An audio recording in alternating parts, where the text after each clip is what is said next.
Marvel community, welcome back to another video here with Kyle Chris, and today we're going to be going over the DPS ranking system for Season 1.5. So we're going to be ranking everybody, including the new hero, Human Torch. So make sure you guys stay tuned till the end. As always, like and subscribe to the channel if you guys do enjoy the content, and hit the bell for notifications if you guys want to stay up to date whenever I post content.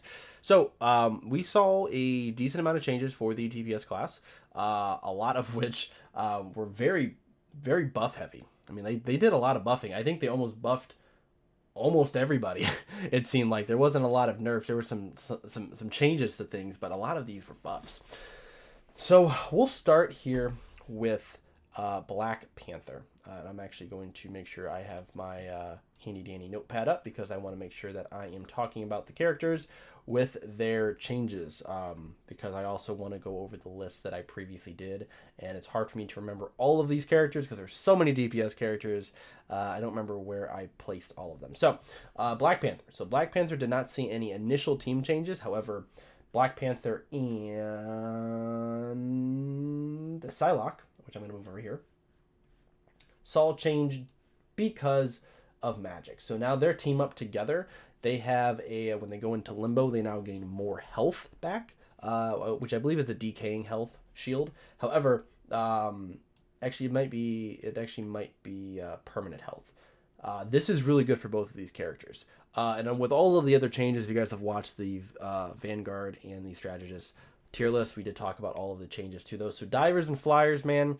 Divers and flyers are going to be very, very important this particular meta, because of the reduction to the typical tanks. All of the healers now having less time to really build up their ultimate, or they have more time they actually have to spend to build up their ultimates. This means these diving type assassin characters are going to have more chances to deal with the supports. So Black Panther, we put Black Panther in A tier last time. I think he's still going to be in A tier. I think the changes to him necessarily, the team up gives him more survivability, but it doesn't mean he's necessarily going to deal more damage. He is probably a better version still of like someone like Spider-Man, but he's going to be fitting into that A tier slot very nicely. For him to be S tier, he would need to be picked a lot more, and I just don't see them doing that with all of the other changes we're going to see in the DPS class. Next, we're going to go into Psylocke, who saw a similar sort of change where she didn't really have any actual changes to herself. However, the buff to her in Black Panther was pretty big. Now, it's going to sound kind of weird. I do think we're going to move Psylocke down into... I'm joking. We're going to keep her in S tier. I had her in S tier last... in the beginning of Season 1.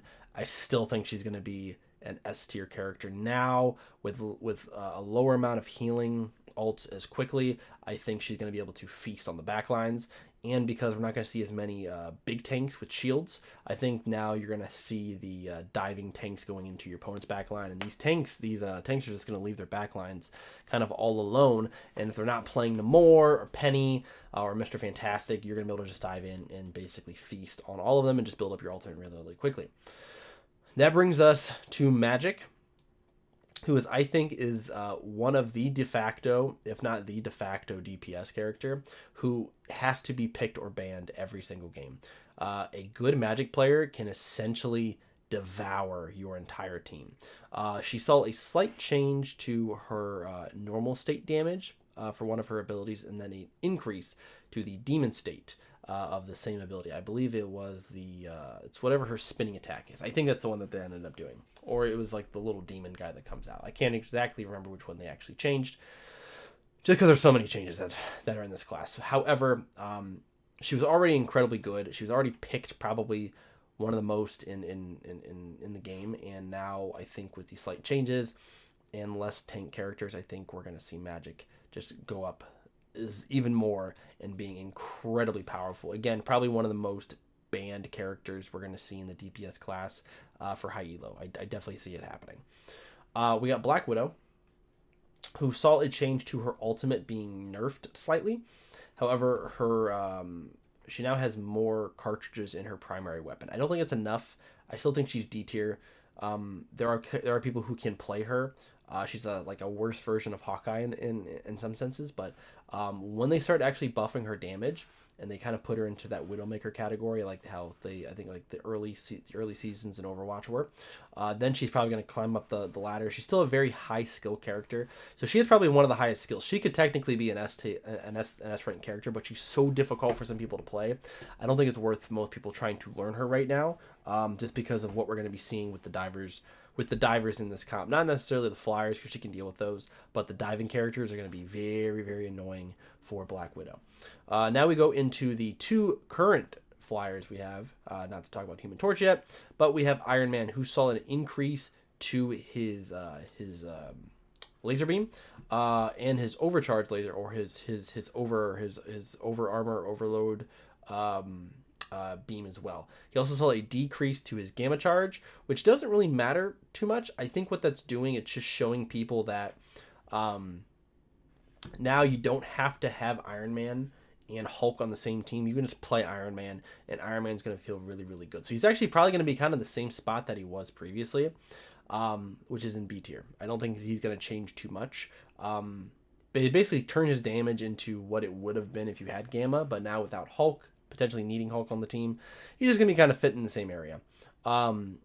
He's probably now the slowest out of the... I mean, he has a little bit of movement speed, but I still think Storm is probably going to be better, which Storm I'm actually going to still put in A tier, who had her overall damage to herself slightly decreased, but her team damage buff has actually got increased. So she actually allows your team to deal more damage, while she deals slightly less damage. She is going to be pick and ban worthy because of the team up with Human Torch. So she has to be S tier because if you have the Storm and Human Torch combination, you can destroy anyone almost through every ultimate. Luna's still kind of difficult to kill through because she's so fast, but you actually can, if you bonk her on the head with the ultimate, with the Johnny Storm ultimate, you can kill through Luna. Mr. Fantastic. So Mr. Fantastic is better now because he has the full team up ability with the rest of his family. However, he also has some changes to his ultimate, which makes his ultimate a little less accidental. So where he has more primary damage if you're hitting in a smaller circumference of your ultimate. He also can kind of fit into that weird second tank role as a DPS character, which is something you don't really have a lot of. There's no one else in this class outside of maybe Iron Fist now who kind of fits in that category. But him being able to go big, he actually can deal with the flying characters as well as the diving characters very well with his grab ability, his like pump ability, and then just being able to go big and having like the giant swipe damage. I'm actually going to put Mr. Fantastic now in B tier. We're going to move him up from C tier. He is going to be considered viable now. And again, if you're able to pick the other Fantastic Four characters, so he has the converted HP with Sue as well as just everybody else on the team, I think Mr. Fantastic's going to be pretty good. Spider-Man, I think Spider-Man's going to stay in B tier. He had a very small change to his web charge. I don't think it's enough to make him incredibly viable. The change also to the Venom team up is very good, where now he gets invulnerability. In low elo, Spider-Man's probably really, really far down. And in high elo, Spider-Man is probably a little bit farther up because you have the ability of banning his counter pick, which is Namor. Overall, he's going to fall right in the middle here. The reason why a lot of people competitively, like high competitively, like you see in the invitational games, are not really playing Spider-Man because you have to get rid of Namor. And if your opponents see you ban Namor or keep Spider-Man, they know that you're basically trying to go for this comp, and they're going to play differently around you. Brings us to Namor. I think Namor is going to be in the A tier category. I think we put Namor in... What did we put Namor in? I think we had Namor in... No, actually, so we had Namor in A tier. I'm actually going to move him up to S tier. With the inclusion of Human Torch, and we're going to see, more Storm, he's also a counterpick to all of the aerial characters. He's the best character to pick into the anti-dive comp. So he's also going to be considered pick or ban, because if you ban Namor, now you're free to play the characters like Black Panther and Spider-Man and Psylocke, and I have to worry about the extra damage. But if you don't ban him and you're trying to play into him now, if you have a very good Namor on the opposing team, it's going to be a little more difficult to get in and kill him, or to just kill the backline. So Namor is definitely kind of showed himself as being one of the best defensive DPS characters in the game. We go into Hawkeye, who is I saw no changes. No, he did get some changes. His damage was adjusted to where I think his splash damage was kind of changed. We had Hawkeye in A tier. We're actually gonna move him down to B tier. I think with the amount of divers, you're gonna have to be very good with Hawkeye to be able to avoid just getting bursted down by a Spider-Man or a Black Panther or a Magic or something. You can get those sneaky headshots. It's gonna be really, really good. Otherwise, he's still gonna be considered viable. I put him in A tier, but he was banned a lot in the beginning. When we were going into season 1, him and Hela were banned almost every game. I don't think it's the same way now with Hawkeye.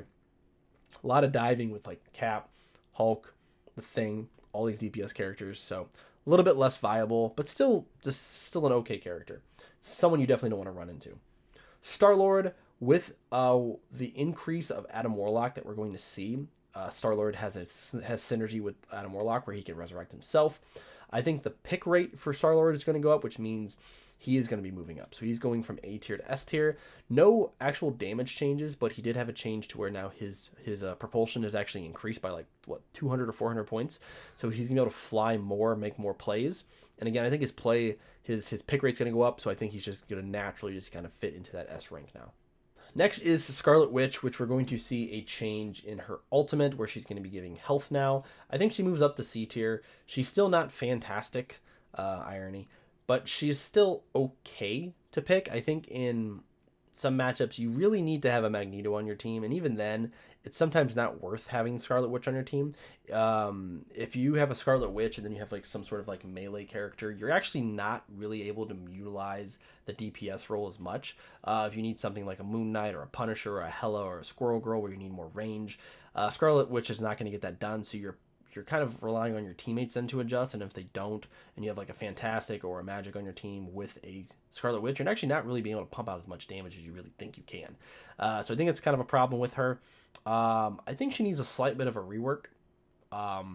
Just a little bit. I don't know what that would be, but I think the way that her kit is set up right now, she's kind of pigeonholing herself. She has range, she has the consistent damage with her drain, but I think they need to change her a little bit, which would make her a little more viable. I just don't know what the change would actually be.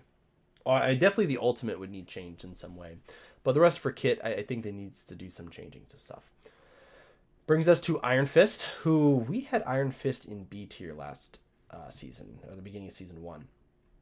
A lot of changes to Iron Fist. So all of his primary damage is down, but now he's going to deal more damage, more percentage damage now, which is going to make him better against tanks. He has more healing, more shields, and his team up with Luna was increased. This character is by far one of the most overtuned characters now, and it's going to show. Iron Fist is going to be incredible. If you, he might be next to Magic and being one of the highest pick or banned characters in high elo. Once people start figuring out how good Iron Fist is going to be against these bruiser tank lineups, you're going to start seeing him banned a lot. He's going to be, I would say he's not as crazy as Wolverine, but he's right there, and the shield and the healing, and again the team up with Luna if you get the Luna, I think it's going to be really good. I think we're going to see a lot of Iron Fist, so S tier for Iron Fist. We have Squirrel Girl next, who saw no changes really to her kit. In this particular patch. She did get a change in season 1, and I think that actually is enough to put her into A tier. She was B tier. She's the Junkrat of this game, where she's going to be able to deal out a lot of damage from long range. The ultimate can be very, very impactful. However, if a bad Squirrel Girl is playing her, her ultimate's going to get bounced off walls and back to you, and that's not very, very good. So she has a lot of mobility. Her kit, she has a recharge ability, which again, I think that needs to be reworked. I don't like that ability. Doing into something else, maybe her team up ability with Spider-Man, that should be her actual main ability instead of a team up ability. But Squirrel Girl is gonna be better. Probably not pick or ban worthy. She's not very good in the flying characters unless they're really, really low range. So she's a little bit worse than someone like Moon Knight, who is probably gonna take her spot as being the de facto AoE damage character. We have Hela, who saw an increase to her long range damage. I think Hela is going to be moved back into this A tier slot. I believe Hela was in A tier. No, she was in S tier, obviously, last format. We're going to move her down a little bit. Picked a little bit less. She might still be banned a little bit of the time, especially in higher elo where people have better accuracy. She's got good movement, so she can get away from some stuff. I think I think she's just going to be moved down a little bit. I can't put her in S tier anymore with just the amount of a lot of these characters receiving much needed buffs. Hellish just kind of stagnant a little bit, so she falls down to A tier. She's still incredibly powerful. Don't lose sight of that, but I think she's just a little bit worse now.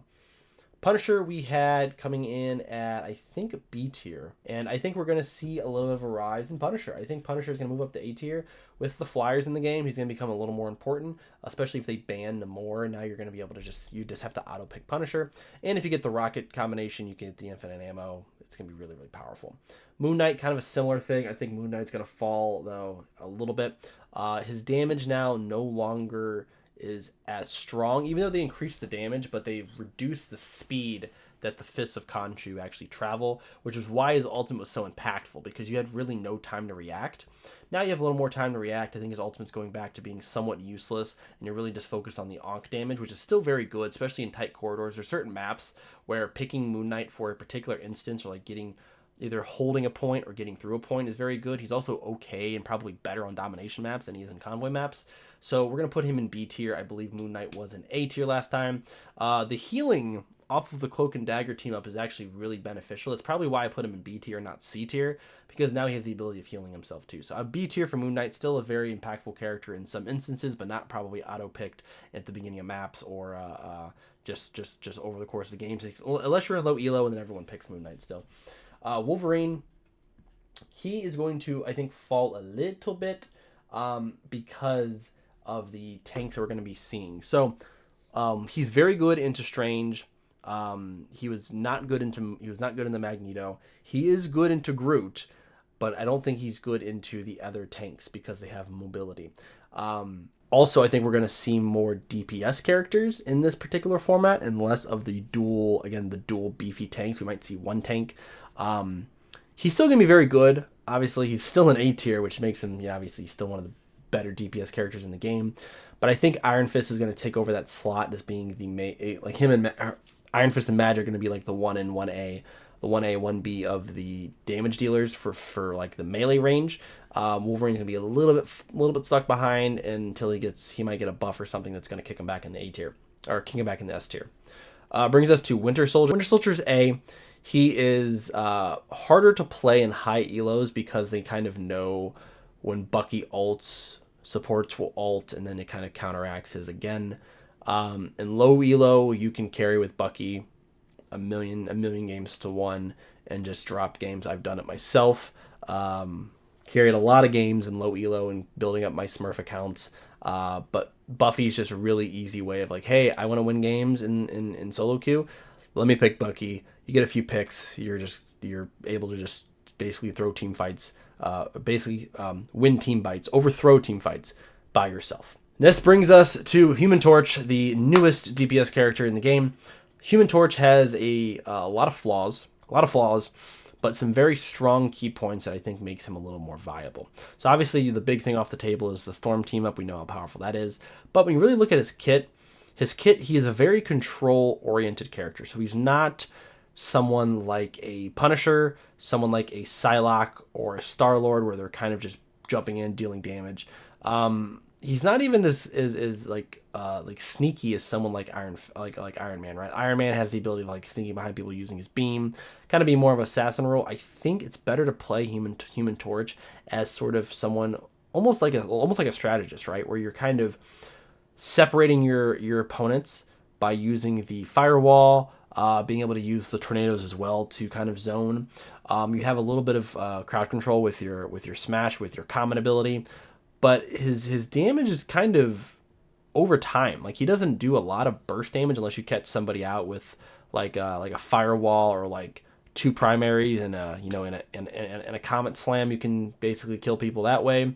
I'm gonna say Human Torch is gonna fall probably into this B tier range here, where he is going to be picked because of the Storm ult, and that's probably his primary thing in high competitive games, where you're picking Human Torch and Storm together, so Storm can get the powerful ability. Not so much for Human Torch.